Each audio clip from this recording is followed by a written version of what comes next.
Hi everyone and welcome back to Chelsea Fan TV. My name is Nina and I am here today to give you this Chelsea news video. Yes, it's international break and yes, no football has been going on. Well, apart from international football, no club football, you know what I mean. There has still been news around our club, other clubs, and we'll get straight into it. There's been some transfer news, prospective transfer news for the upcoming window, and some exciting prospects that we will also get into in this video. Going to talk about the 10-point reduction of Everton and the rumoured relegation of Chelsea, which is quite humorous, but we'll get into that. And also looking ahead to our return in the Prem, Chelsea Newcastle at the weekend. Guys, I'm sure you all agree with me when I say that I want Premier League football back. We've had the WSL to keep us entertained at the weekend, and of course Chelsea will play Newcastle on Saturday. And guys, that will be a difficult game. It's obviously a hard return, but following from our 4-4 against Man City just before the break, I think we can go in with a little bit of confidence in this one. Yeah, St James's Park is always a difficult place to go to. They're certainly not going to make it easy for us. They are plagued with a lot of injuries themselves right now, so maybe we play them at a better time. But who knows? Of course, Newcastle are in a much better position, form than we are, but our last few games have showed us that we do have some confidence to take in to that fixture. So yeah, we'll get straight into that, but obviously subscribe to Chelsea Fan TV if you haven't done so already. Click the thumbs up as I go along, and as always, comment down your thoughts, opinions, etc. You guys know the drill. But yeah, so of course on Friday it was announced that Everton received a 10-point deduction. 10 points, yes, for being found in breach. One breach. And they got 10 points taken and deducted from them, which places them 19th in the league, in the relegation zone where they fought so hard to get out of last season and basically clawed their way out. And yes, they of course are disappointed, frustrated, they've appealed it, they released a club statement and all of that, and you kind of have to feel for them. I mean, it was harsh. And then of course all the fingers turn and point to the bigger dogs, the Manchester City, and of course the Chelsea, because guys, let's be real, no matter what it is, no matter how bad, good, whatever we're doing, we'll always find our way into the talks, the headlines, the drama, all of that stuff, because yeah, we just are Chelsea. Like, even in our worst season, last season, we were still making headlines. The transfer windows were just all over the place for us, of course. But yeah, so are Chelsea in jeopardy of being relegated is the question. And in my personal opinion, of course, it has died down the last couple of days, but that just seems quite impossible, I think. Yeah, so of course there are no actual real or solid allegations, shall I say, in terms of there's speculation, and there has been arguments that Chelsea has been in breach. Of course, Manchester City have their own hundreds of breaches, but they seem to be sort of let off the hook a little bit. And now it's being said that if obviously Everton have received this punishment, then Manchester City should be, miles away from the Premier League, and Chelsea too. But there isn't actually an investigation or a formal investigation going on right now, so it doesn't really seem to me like something that we should be, fearing, if that makes sense. But yeah, of course, I just thought it was a little bit, not funny, because obviously Everton aren't laughing, but I just thought it was so strange to hear that this could possibly be an option, to be honest with you.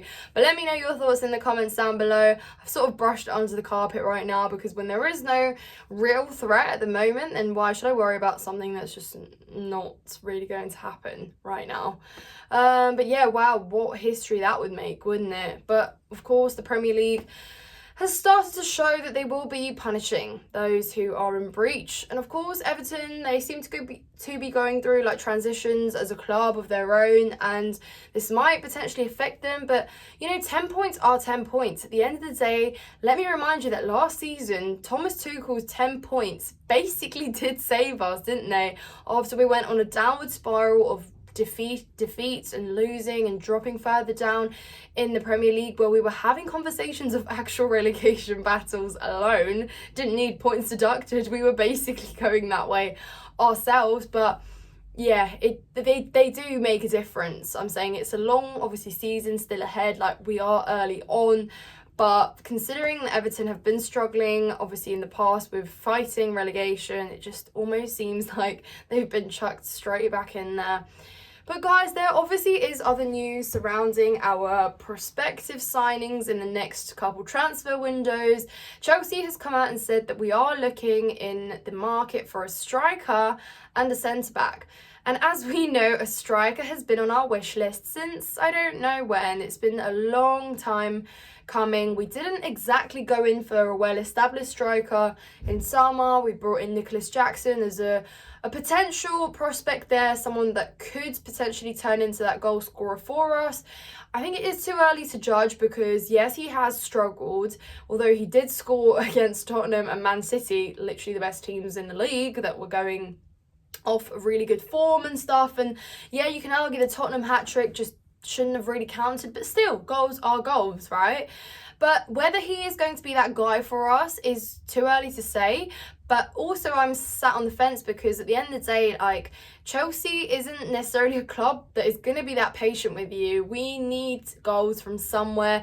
We haven't exactly been spoiled with goals in the past. We know that has been one of our biggest weaknesses, just that prolific goal scorer up front, someone to put the goals away, like Harry Kane has done for Tottenham, for example. Like, every single team has goals coming from somewhere. Like in Aston Villa, it comes from a collective. Like, every team is different, but ours seems to just come from nowhere. Well, obviously that changed in the last couple games because we scored 8 goals in 2 games, but before that, if you want to stretch back way back to last year, we know that this has been an issue. So whether we go in for someone like Ivan Toney, who seems less realistic to me now that he's sort of come out and not really directly said he wants to go to a different club, but for me, I don't know, Ivan Toney strikes me more as a sort of an Arsenal striker, just because, yeah, I don't know, although he would be lethal up front, I think, for us. And yeah, he just doesn't necessarily fit the sort of the younger profile of players that we're looking for. Yes, we do want an out striker that can bag you the goals, get you like the 20 goals a month. But equally, someone like Victor Osimhen does fit that profile a little bit better. You know, still someone younger, someone that also has got the goals up his sleeve, and you just sort of imagine him fitting better sort of up there. And yeah, that prospect does excite me a lot. But of course, we've seen that is something always a possibility for next summer, so not straight away in January, which means, do we beg the question, are we going to be patient with Nicholas Jackson? Obviously, we've got Breuer there as well. They can potentially rotate. I mean, Nkunku has sort of history of being maybe a striker, but not really. Like, that's not what we bought him to be. Not an out-and-out striker. I don't think we'll put him there. Although, guys, let's actually, I'm jumping back and forth, but there is just so much to talk about. Let me know your thoughts in the comments down below. But obviously with Nkunku's return, we know that he is slowly coming back to full fitness. He's going to be making it back into the squad. And Pochettino is going to be faced with a very welcome and healthy problem if you like to call it, of who does he drop to give Nkunku a start. And like I said, that is a good and healthy problem to have. We actually finally have depth. We can rest some of our more senior players, give them a break. But of course, as we have seen, Cole Palmer, brilliant, has been absolutely outstanding for us, arguably one of the best players for us this season, so integral in our squad for goal contributions, assists, penalty taking, everything, creating. He has got it. Nkunku, again, someone that we saw in pre-season have a great partnership with Jackson, and we almost kind of said maybe Jackson just flourishes better with Nkunku in the team. Could we get that back? Could we push Jackson's strengths and sort of his abilities further with Nkunku in the squad, just sort of there and playing behind the striker? Could we see that partnership reborn, that greatness and that little link-up play that we saw? Obviously, Gallagher, again, literally up there with our best players this season. So you're faced with some very healthy competition here. And like we said, the spaces are limited. You've also got the likes of Mudryk, who you want to play on the wing. You've got Madueke, who you'd like to see get some more game time. soon, hopefully. So you do have options to choose from, and how you rotate, what formations you play, will definitely be something to experiment with. We've seen that Poch hasn't been rotating too much because he's seen the players that are in form, they get rewarded with more game time, they get to go off on momentum and continue doing what they're doing, and you don't really necessarily think that there is a reason to change too much.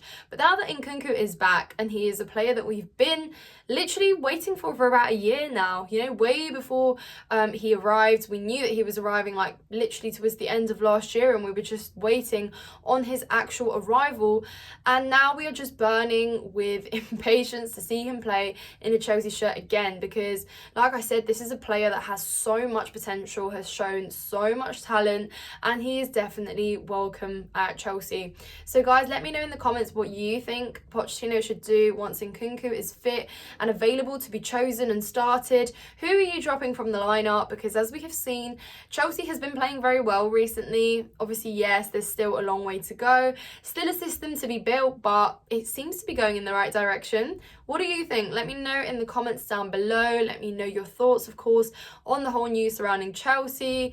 And as always, guys, like this video, check out my personal channel, Nina's Chelsea Corner, if you enjoy my content, and I will see you for Round the Corner just before Newcastle, guys, so stay tuned for that. Thank you so much for watching.